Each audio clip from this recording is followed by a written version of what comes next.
Brandon, do you have any interest in the outer space and all that, all the outer space movies and everything that we see coming down the pipeline here?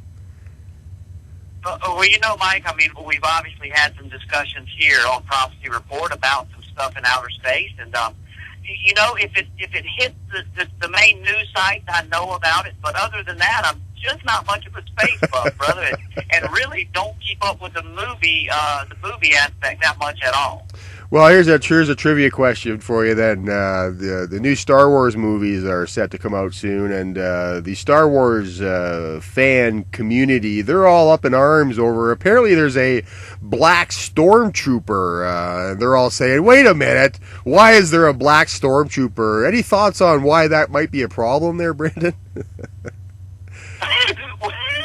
Well, Mike, I would say that given the divide and conquer mentality of the powers that be today, I could see where a black stormtrooper in a Star Wars movie could cause sir. Yes, I can.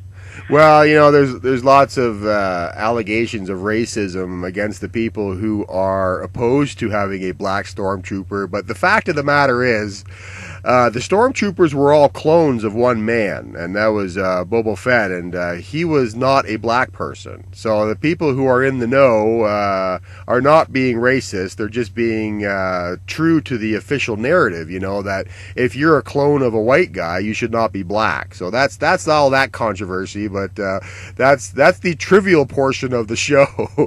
But I went and saw the new Interstellar movie, and it was 3 hours long. Golly, they should put a warning on that movie that it's 3 hours of atheist eye candy. By the way, I don't know. Are you guys have any plans of going to the Interstellar movie?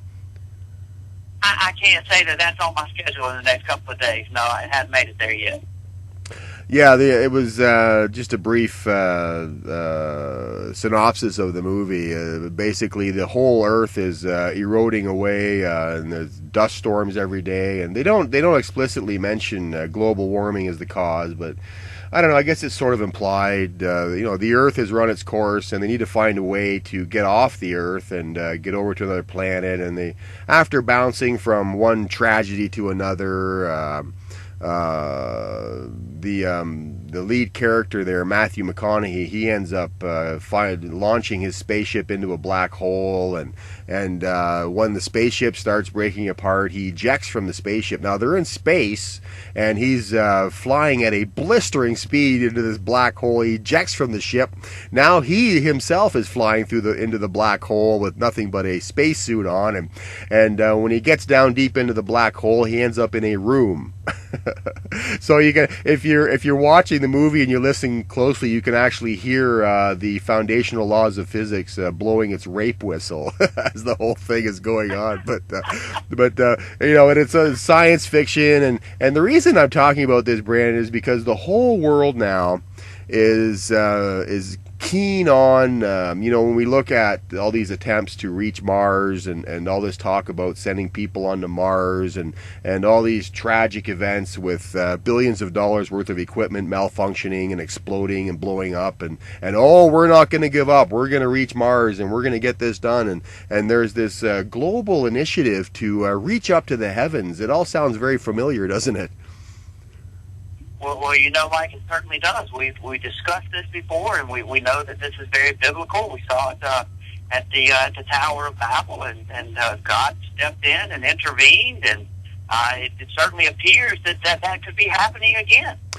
Yeah, and that story of the Tower of Babel with Nimrod being in charge of the posse there that was building this tower, and the purpose of the tower was so that the whole world could be in a communion, and the communion, to get everybody on the same page, he came up with this goal, goal setting and so on is a popular method of getting people together in unity, and so they had this goal, and the goal was to build this tower that would reach the heavens, Brandon, and we really are seeing these sort of dynamics in play once again today. The whole world has come together. The Europeans and the International Space Station, which is floating up there 268 miles above Earth, still well within the protection of the geomagnetic field, by the way.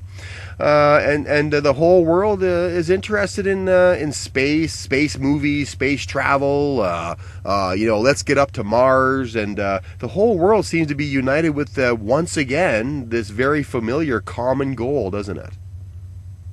It certainly seems that way, Mike. I'm looking at a website right now called Mars One that is predicting that by 2024 that we will be sending 4-man teams of people to Mars to populate the planet. They need to sit down with people who actually know this stuff, like Chris Hadfield, who is possibly the most famous astronaut alive today. He just retired last year, and he was interviewed for an op-ed just this week. I was looking at it, and he's saying, not so fast. This whole talk about going to Mars, he says, it's all being talked about as if it's actually a reality. He's saying, look, this is not going to happen given the current situation when it comes to technology and so on. It's just not going to happen. I mean, there's too many unanswered questions. One of those questions is, how do you protect these people from cosmic radiation? There's no known way of doing that. And when people get to Mars, if they make it to Mars without dying, they're only going to live a few months and they'll all be dead from various reasons, one of them being that they've left the protective womb of the Earth's geomagnetic field. The Bible says in Psalm 115:16, it says, even the heavens are the Lord's, but the earth hath he given to the children of men. And really, we're seeing that reality play out in the news articles written by people who actually know this stuff. Look, this just is not going to happen. So, we see all that happening. But, one of the dynamics in play at the Tower of Babel was that they all spoke a common language, one language. And, you and I have speculated on this, Brandon. We thought perhaps it was, computers translating stuff for everybody, like Google Translate and so on. And we even speculated that perhaps it was the binary language, the language of computing, ones and zeros. All computers use the same binary language. But here's something interesting, Brandon, and I want to get your take on this. The Bible says that there's a coming New World Order, One World Order beast, and it says that this beast had the mouth of a lion. And so it speaks with the mouth of a lion. We know that the lion, it's the bear, leopard, and lion, which gets its power from the dragon. And we know that the bear is Russia.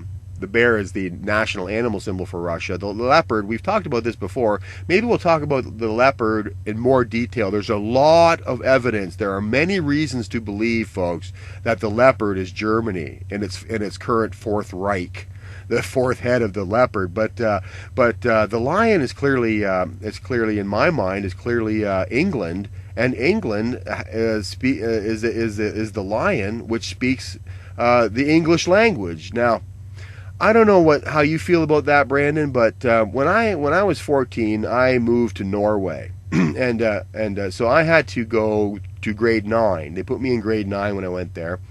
In Norway, they only have the 9th grade. Once you do the 9th grade, you're done. There's no high school. You head into either a trade school or a college or university. Most people do the trade school route in Norway, but I did grade 9. I was 14, and they had all the regular classes, but they had Norwegian, where they learned Norwegian, but they also had English class. So when they were taking English class, I was taking Norwegian, and when they were taking Norwegian, I was taking Norwegian, so that I could learn the language. But guess what? I didn't have to learn the language because they all spoke English. Unless you were over 60, you spoke English over there. And so English, in China, they all learn English. If you're under 40 in China and you want to work for the government, you have to know English. And all of the schools in China teach the children English. English is the common language. I mean, in Canada, we have two official languages, and I'm using making quotations with my fingers here, Brandon. I know you can't see that, but Canada has two official languages, and really it's English and French. But they only add French in there to placate the province of Quebec, which is threatened to separate from Canada multiple times unless they're kowtowed to. And that's why Canada includes French as one of their official languages. But honestly, folks, English is the official language of Canada. And if you live in Quebec, you learn English. And this is true all over the world. Do you think that's possible, that the common language of Babel is English, and that is what it's referring to when it says that this New World Order speaks with the mouth of a lion? Brandon, am I off base here at all, do you think? No, I think, Mike, it's a very distinct possibility.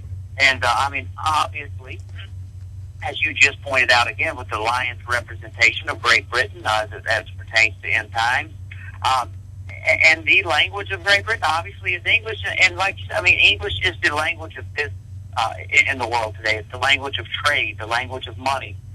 Right. And it certainly seems, if you want to be a player in the world, if you want to interact, on the global scale, then English is that language that is the common bond there. There's no doubt about it. I think there's a very distinct possibility, Mike, that you are exactly correct in this, and it is at least a part of that fulfillment. Let's move on here. I'm gonna make a couple of predictions here, Brandon. I want to get your take on them here, okay? All right, let's do it. Okay.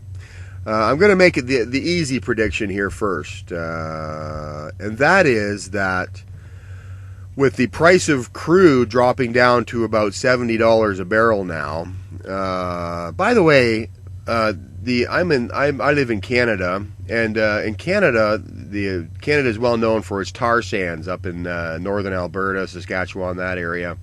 And it wasn't until the price of crude hit $50 a barrel that Canada even considered scooping the oil out of the ground up here, because at the $50 a barrel price for crude, that's where they break even. Once they go over $50 a barrel, they can start making money. And as we know, the price of crude went way over $100 a barrel, and they were making money hand over fist up here. But now we're down to $70 a barrel, folks.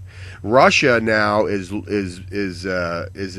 turmoil because they can't get it together. They can't get the finances together. They're trying to have a closed economy over there. They're trying to make things work, but with the price of oil hitting $70 a barrel, things are not looking too good. And I have been speculating for all week, essentially, ever since the oil dropped, that Russia's going to make a move here on the world stage, because let's face it, they're looking at soup lines and so on, and the people aren't going to take much more of this over there.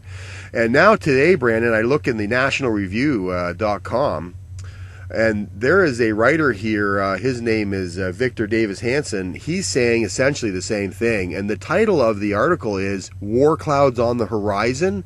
A large war is looming absent preventive American vigilance." So he's seeing exactly the same thing, that he's seeing that the dynamics that were in play 10 years before World War I, he's seeing those again today. The same thing for the dynamics prior to World War II. With Japan, Japan's biggest issue was the oil embargo, and now we have an embargo against Russia, essentially. What we're seeing here, on the world stage today, experts are seeing the same dynamics that were in play before the First and Second World Wars. So, I make a prediction here that something's going to happen. It's going to be big. It's going to involve Russia, and it may happen sooner than we think. What do you think? I would have to agree, Mike. The stage has been being set for this for a long time, and now with the oil factor coming into it, and listen, we know it's no secret that oil and the price of oil and the production of oil is used to manipulate and control markets around the world. It has been for years. It's amazing. I was just reading an article maybe an hour ago that we've seen our first gas prices below $2 a gallon in the United States now since 2010. Somewhere in Oklahoma, there's a station today that started selling gas for $1.99 a gallon. It's if the Middle East is all of a sudden upset, if we see great turmoil in the Middle East as far as some type of great outbreak of war, and it forces these OPEC nations to halt production, or let's say some trade routes get disrupted, or we see a bunch of oil wells go up in flames like we did during the first Gulf War. Right. And what happens, Mike? The price of oil jumps, Russia's back in the game. The Keystone Pipeline is again up and rolling, and everybody wants it because we have to get these prices back down. But isn't it interesting? I was thinking about this when you were talking about the National Review article. People are pointing to this major war and the inevitableness of it without even maybe realizing, or certainly without even talking about the biblical aspect of it, that there has to be a major war. And this has to happen. It has to be surrounded and centered in the Middle East. And by all the signs and things that I see, Mike, it's going to happen very soon. Well, yeah, Canada, and I talked about this on Freedom Friday, that Canada refused to take part in the talks with Iran to bring about some sort of a peaceful resolution to that, and Canada refused to take part in that, and I was a little bit disappointed because at least make an effort. Don't play the game of these nations. They're not pointing to the Bible and saying we're going to bring about Armageddon. They're just looking at their own self-interest and the interest of their people. And listen, if Canada doesn't gin up the oil prices, Canada's in big trouble. Canada will be in the same trouble as Russia almost if the oil prices dip down to $50. Canada's in big trouble because Canada is a liberal socialist country, and Canada only has socialism because it has enough oil to pay for it. As soon as Canada loses the oil taxation revenue, they're still going to have the people in Toronto on welfare lining up for their welfare checks and their AIDS medication and their methadone. They're still going to have these lineups. Right. Canada will be bankrupt if the oil price drops down too low. So Canada has a vested interest in keeping tensions high in the Middle East, and Canada will be fully on board with any war that breaks out in the Middle East just to get the oil prices back up. And let me just say, folks, that the oil price falling, it may be nice to see this at your gas pump, but this is all the result of the abomination destroying the U.S. economy. Because the reason the oil prices are dropping is because there's an oil glut right now. The Saudis are refusing to cut back on the valve over there, and there's a glut of oil in the world right now. North Dakota is pumping oil out of the ground like you would not believe. If you drive across I-90, or rather I-94 through North Dakota, you are seeing oil wells along the interstate just dotted through there. There's a lot of oil coming out of the ground in North Dakota. There's enough oil to come out of Canada for the next 400 years. If they keep pumping at current rates, Canada can keep pumping for 400 years. Saudi Arabia has no shortage of oil. Russia has lots of oil. Norway, if you're born a Norwegian citizen, Brandon, you're born a millionaire. I'm not sure if you're aware of that or not. Because Norway has. I actually am not. Because Norway has so much oil. Norway is a socialist country.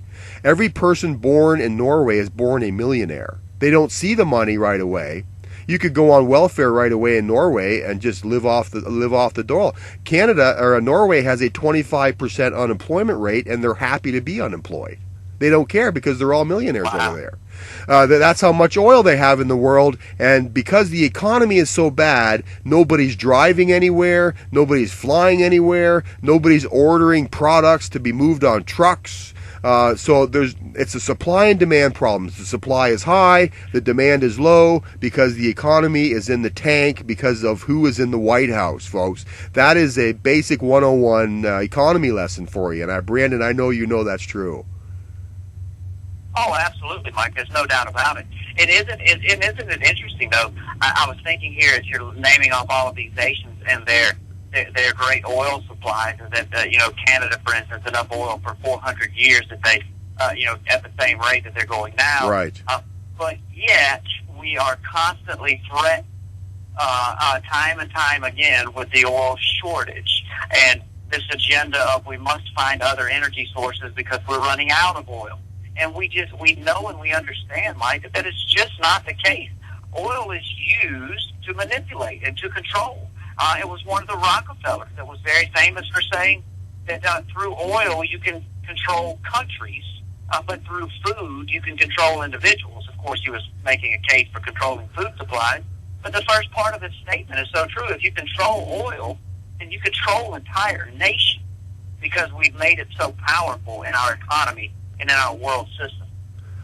Yeah, I interviewed a U.S. vet one night, and it was a peculiar situation. He tracked me down, and he wanted to tell me his story, and I never did get his name, and that's the way he wanted it, and that's fine with us. But this guy worked directly under Condoleezza Rice, and he said that they thought about naming the Iraqi war, the second one, Operation Iraqi Liberty. But he said that's a little bit too on the nose, because that would stand for oil. So they named it Operation Iraqi Freedom. He said it was all about. He said it was all about the oil. All about the oil. He said there was no other reason for going in there. So essentially, we have learned that as a fact since then, Mike, no doubt. Right, and so the next war, the Third World War that's coming, will be fought over the exact same reason. It'll all be fought over oil. Let's drive the prices up. Let's get the economy going. You know, wars get economies going. You know, I just hope Russia doesn't get into it. I hope Russia plays a smaller part than they're capable of, because let's face it, they're all nuked up and they're ready to go. I don't want to live through that. Now, and that brings me to my second prediction, and this one's a little bit touchy. People will have an issue with what I'm about to say, but I'm going to say it anyway because it fits. It really does fit the current global dynamics. I believe that that, you know, the sixth trumpet, John Kerry was in, I'm not quite sure where he was now, but you never know where he is from day to day. I'm not sure he does, but he said before an audience, it was a meeting that he had to discuss ISIS, and he said this in front of 60 nations. So they're claiming now that they have a coalition, Brandon, of 60 nations to fight ISIS now. And we know that the sixth trumpet emanates out of the Euphrates River. The Euphrates River runs through 100% Muslim territory. 65% of the Euphrates River runs through the heart of Iraq.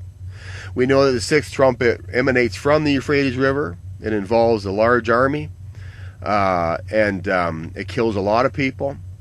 And I predict, this is my prediction, I predict that because we know that the end time beast is made up of the bear, Russia, the leopard, Germany, and we're going to do a show on Germany, by the way. There's a lot of evidence to back up what I'm about to say, but Germany is the leopard. Germany is the number one economy in Europe right now. They're calling the shots for Europe when it comes to Russia, by the way. Germany is calling the shots on that deal.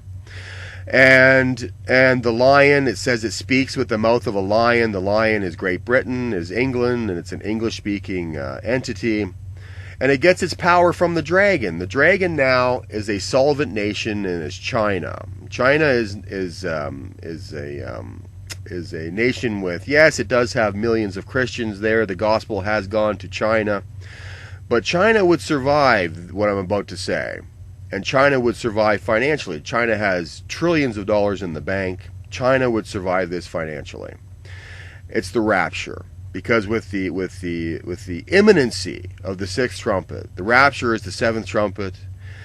The rapture would bankrupt the United States of America. The U.S. would be gone, because in spite of all of the discrepancy in America and the debauchery that we see, there is still enough outrage in this country. There is still a large enough population of Christians in this country, in the United States, I mean, to bankrupt the United States of America. America would not exist as a world superpower following the rapture of the church, which is Revelation chapter 11, by the way. And then in Revelation chapter 13, we see this formation of this one world government made up of the bear, leopard, and lion. And guess where it gets its power from? Its financial power? From the dragon, which is China. That is a scenario, Brandon. That is my prediction.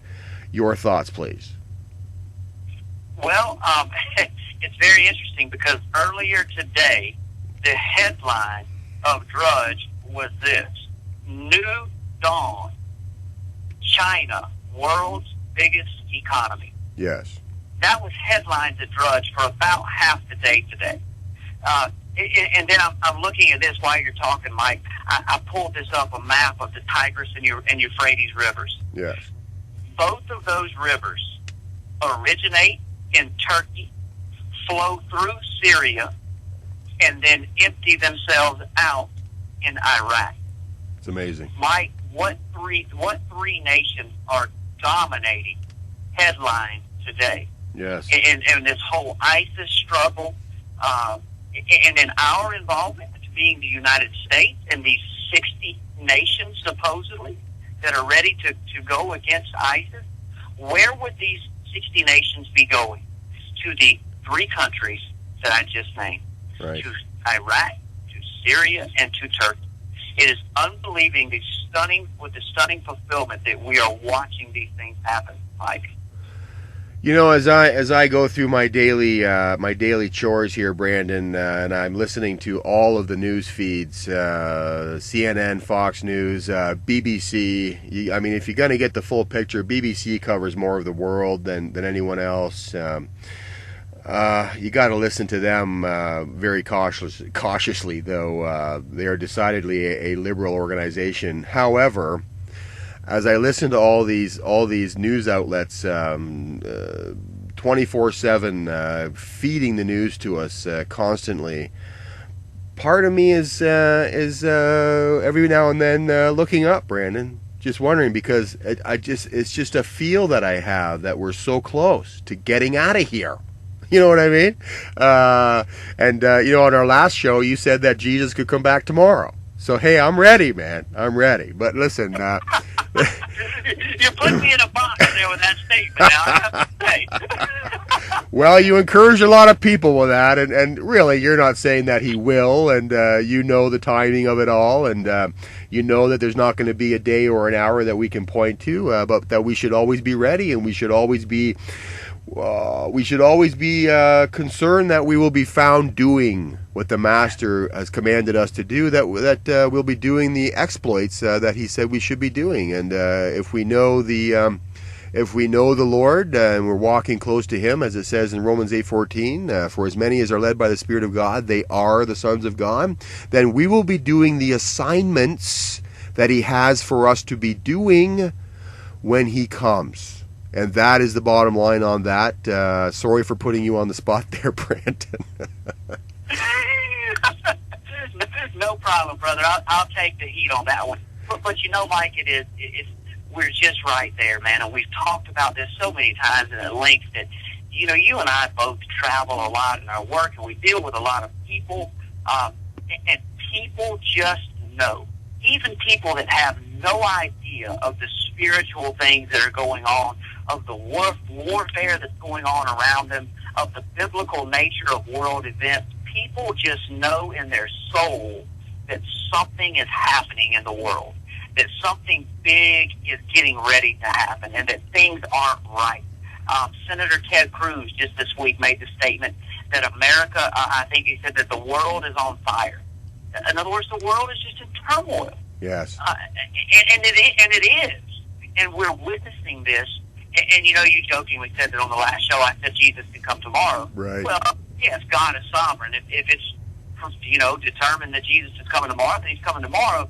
But we understand, Mike, that there are a few more events that we believe, by our best understanding and what we think God has revealed to us, there are a few more major events that have to happen.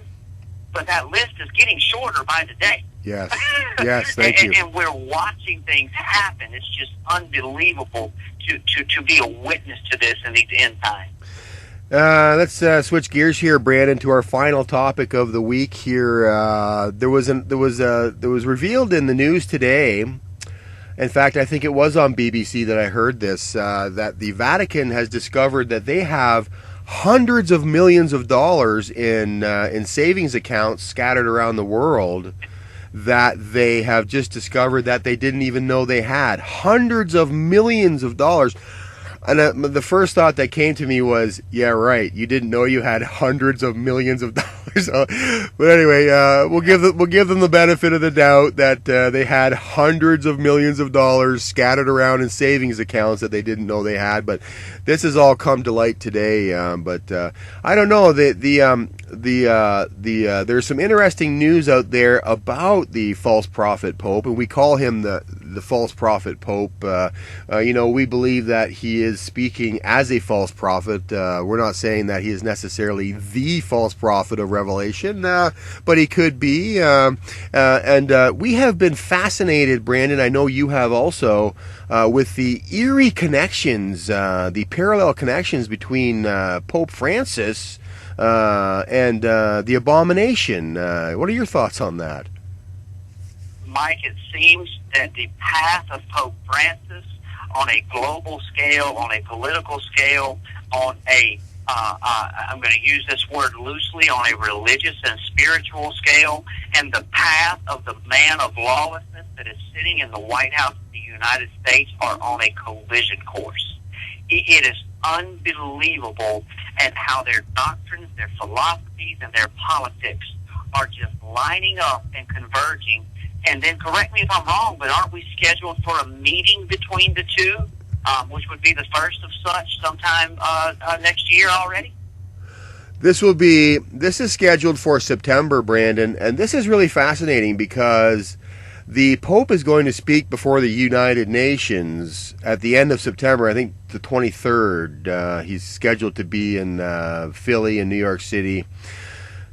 And he's going to meet with the lawless one, and they're going to meet. And the timing of this is interesting because it times itself almost exactly with the last blood moon, and so many people are suggesting that there is a spiritual tie here. So that is yet to be seen. We'll wait and see what happens there. The false prophet and the abomination will be meeting in what some people refer to as Babylon there in New York City. Before the world powers at the United Nations. I, for one, will be listening to that. I don't know about you. What are your thoughts? I'll definitely be paying close attention, Mike. And think of this, brother. That's basically 10 months away.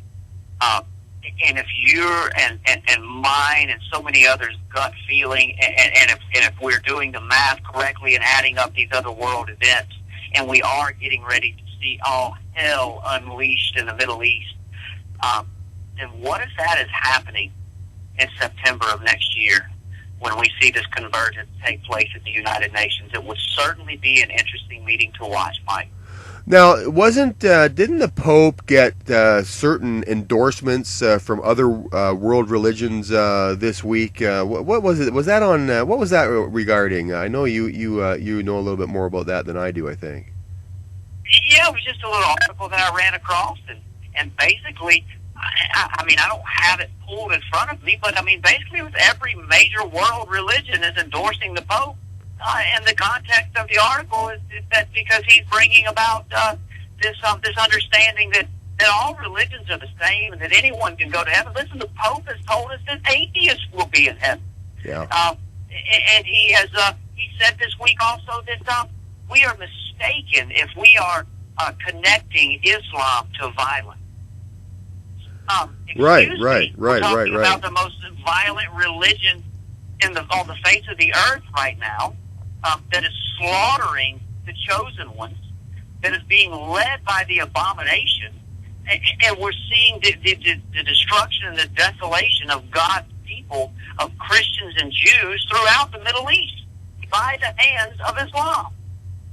Yeah, no, that's true. He has he came out this week and said, look, don't equate the radicals in the Middle East, the ISIS and or ISIL or IS or whatever you call it. Don't equate that kind of activity with Islam, and that was his message this week, and that is the exact message that has come out from the abomination that don't equate. This is not Islamic to act this way. So, but they really are and they're getting the similar endorsements. Obama has claimed to be a Muslim, has claimed to be a Christian, was endorsed by the American Buddhist Association for president, and when he went before the parliament in India, he credited Gandhi with his presidency. And so he has been endorsed by all these groups, and now the Pope has gotten the exact same identical endorsements. And you say that the Pope says that atheists will be in heaven because they'll be judged by their good works. The exact opposite of what the Bible says, by the way. Barack Obama, some close to him in the White House have come out privately and said, listen, when Barack Obama is by himself, he's an atheist. So perhaps this is the false prophet's way of saying, Obama will get into heaven, atheist Obama will get into heaven because he's doing good things. And the Pope has endorsed Obama's take on ISIS, and he has endorsed bombing them and getting rid of them.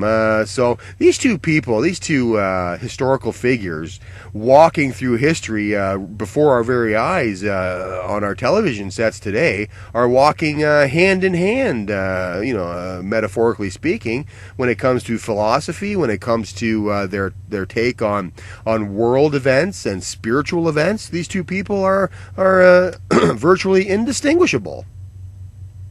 They are, Mike, and it just as you said there, about the Pope saying not to equate violence with Islam, and the exact word of the man that throws truth to the ground were that we should not equate Islam with the Islamic State. And if you'll remember, we had a lot of fun with that statement on Freedom Friday and showing the absurdity of it. So yeah, one more thing, and then Mike, this just hit me, brother. I've got to read this. This is 1 John chapter 4 and verse 3, and John is talking about discerning false prophets. Yes. And he says, this is how you can recognize the Spirit of God. Every spirit that acknowledges that Jesus Christ has come in the flesh is from God. But every spirit that does not acknowledge Jesus is not from God. This is the spirit of Antichrist, which you have heard is coming and even now is already in the world. We have seen two men right that have just thrown Jesus to the ground. And you can get to heaven, you can get to God, you can reach God by all these other means, but let's not talk about Jesus.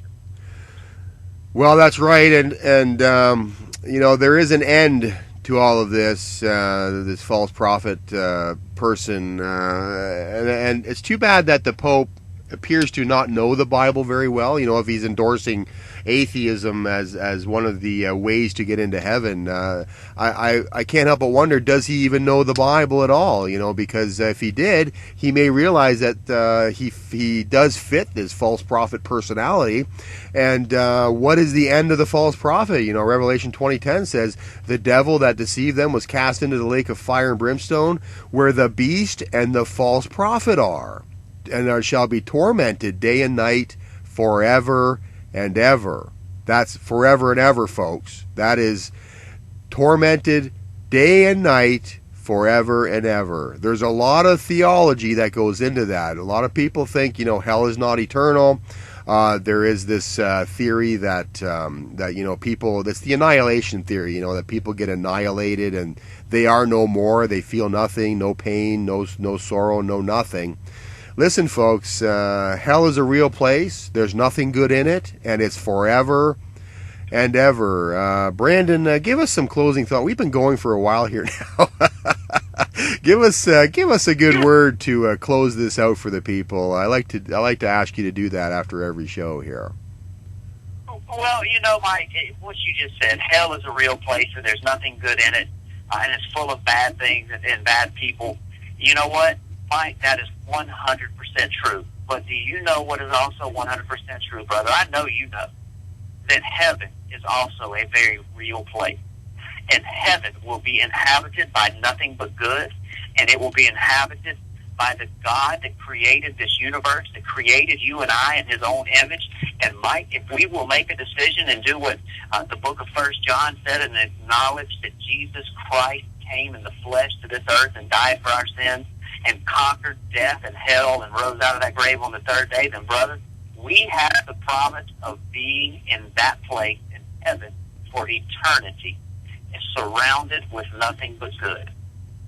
Surrounded but nothing but good. There is a heaven to embrace and a hell to shun. If you want to know more, if you want to be saved, if you just have any questions at all, email Brandon. His email address. Actually, if you want to reach Brandon, or if you want to reach me, or if you want to reach anybody here at PP Simmons, just send us an email, ppsimmons@live.com. And PP Simmons, everywhere there's an internet connection. And God bless you. And thank you so much, Brandon. Mike, I appreciate it, brother. I've enjoyed it as always. All right, we'll talk to you guys next time.